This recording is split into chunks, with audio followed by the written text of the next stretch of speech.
Čuvanje crvenog luka se vrši u posebnim uslovima koje najčešće nije teško obezbijediti. Period čuvanja najčešće traje od berbe pa sve do narednog proljeća, pa čak i ljeta, kada dospijeva novi luk. Iz tog razloga je važno da parametri u skladištu, temperatura i relativna vlažnost zraka budu optimalni. Redovitim pregledom u ovom periodu možemo primijetiti da su pojedine glavice crvenog luka zahvaćene procesima truljenja. Brojni su faktori koji dovode do pojave truleži glavica luka, a sa preventivom se započinje još u vrtu. U ovom videu pričati ćemo o skladištenju crvenog luka i razlozima zbog kojih dolazi do truljenja u toku čuvanja. Na našem kanalu imate puno videa vezanih za uzgoj voća i povrća, pa ako već niste, pronađite korisne informacije koje će olakšati vaše vrtlarenje. A ako još uvijek niste zapratili naš kanal, možete to napraviti klikom na subscribe i na taj način podržati naš rad. Kada je u pitanju čuvanje crvenog luka, zdrave glavice su ključ uspjeha. Kako bi se glavice crvenog luka duže očuvale u skladištima, trebamo proizvesti zdrave glavice. Veliku pažnju treba posvetiti agrotehničkim mjerama u proizvodnji luka.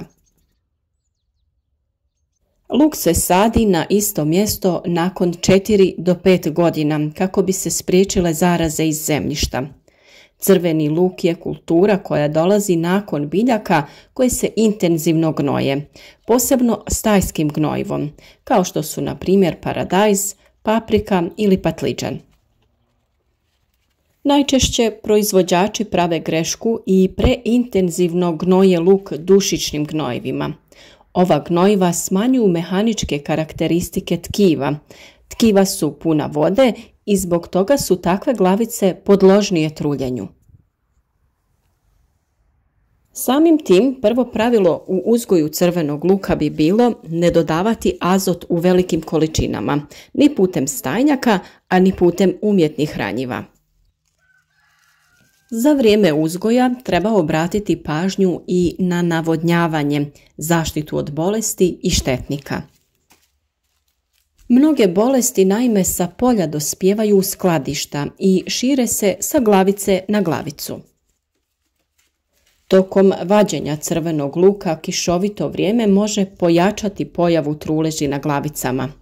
Izvađenom luku treba ukloniti pera, ali ostaviti 2 do 3 cm stabljike.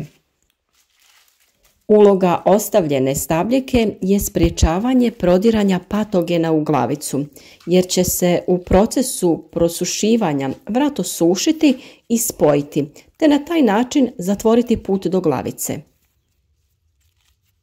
Također je potrebno skratiti korijen, ali se on ne uklanja u potpunosti. Ukoliko se ošteti dno luka, kroz dobivenu ranu lakše prodiru uzročnici truleži. Nakon vađenja, crveni luk je potrebno dobro prosušiti na sjenovitom i prozračnom mjestu. Nikako luk ne ostavljati dugo na suncu kako ne bi dobio ožegotine. Prilikom manipulacije glavice nemojte bacati kako ne bi došlo do oštećenja i nagnječenja. Za skladištenje odaberite čiste, zdrave, osušene glavice sa svijetlom ljuskom.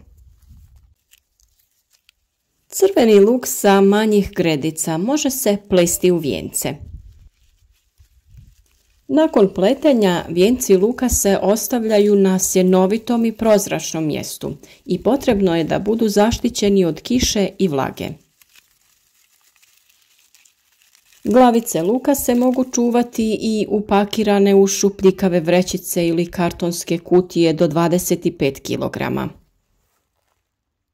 U velikim skladištima glavice crvenog luka mogu se čuvati čak u sloju debljine od 3,5 do 4 metra, s tim da je prazan prostor iznad luka najmanje visine od 1,5 metar. Na samu dužinu čuvanja luka najveći utjecaj imaju temperatura i vlažnost zraka. Najbolje je glavice čuvati na temperaturi nekoliko stepeni iznad nule. Preporučuje se temperatura od 2 do 5 stepeni. Optimalna vlažnost zraka treba se kretati između 70 i 75%. Dobro prosušene i zdrave glavice crvenog luka mogu se pri ovakvom režimu čuvati čak i nekoliko mjeseci.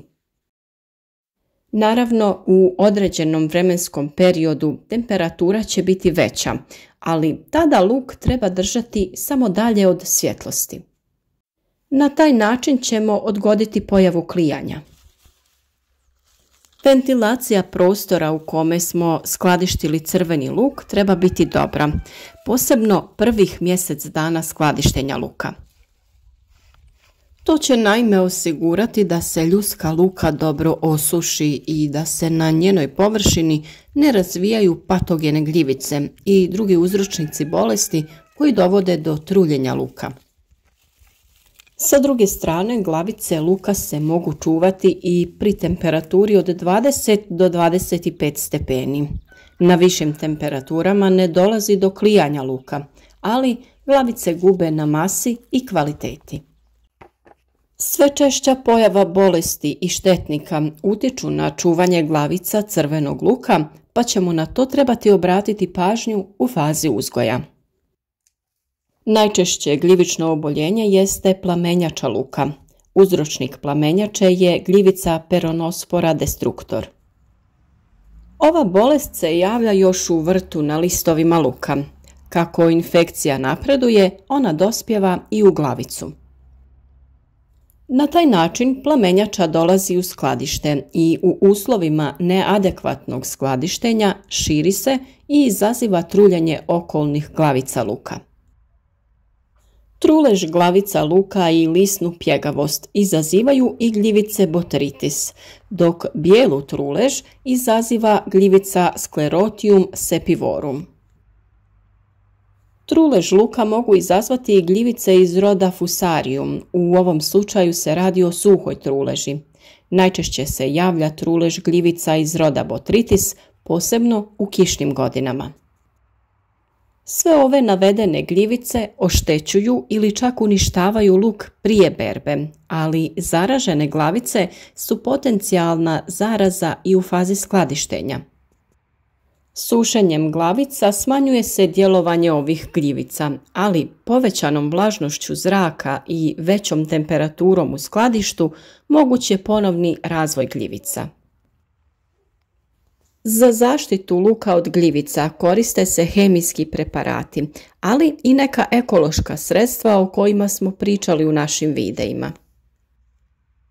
Čest uzrok propadanja crvenog luka jesu i kukci, a najveću štetu radi lukova muha.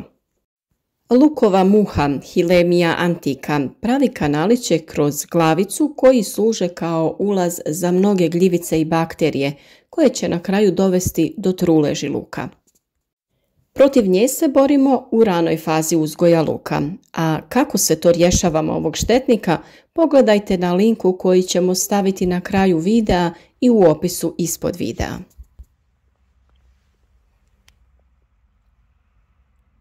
Uskladišteni luk treba redovno pregledati i odstranjivati glavice sa znakovima truljenja i drugim simptomima koji utječu na dužinu čuvanja. Kako bi se duže očuvale glavice luka, mogu se uvaljati u brašno, posuti pepelom jasena ili nekog drugog drveta, poprskati ekstraktom bijelog luka ili duhana. Krajem zimskog perioda, bez obzira na uslove u kojima smo ga čuvali, luk počinje klijeti. Najčešće se to događa jer se približava proljeće, pa se aktiviraju prirodni procesi ili je luk skladišten u toplom prostoru sa puno vlage, a nekada i debeli vrat lukove glavice sadrži puno vlage, pa to može potaknuti klijanje. Već na prvi znak klijanja premjestite luk u hladniji prostor, što bi trebalo usporiti razvoj klice. Bilo da luk čuvate u podrumu ili u kući, treba mu obezbijediti slične uslove. Temperatura treba biti što niža, vlaga što manja, bez mogućnosti dopiranja svjetlosti. Evo, nakon što ste poslušali sve ove savjete o načinu čuvanja, nadamo se da vam je video bio od koristi i da će vam pomoći da sačuvate vaš crveni luk. Sve ostale informacije o uzgoju crvenog luka, ali i drugog povrća, a i voća, možete potražiti na našem kanalu.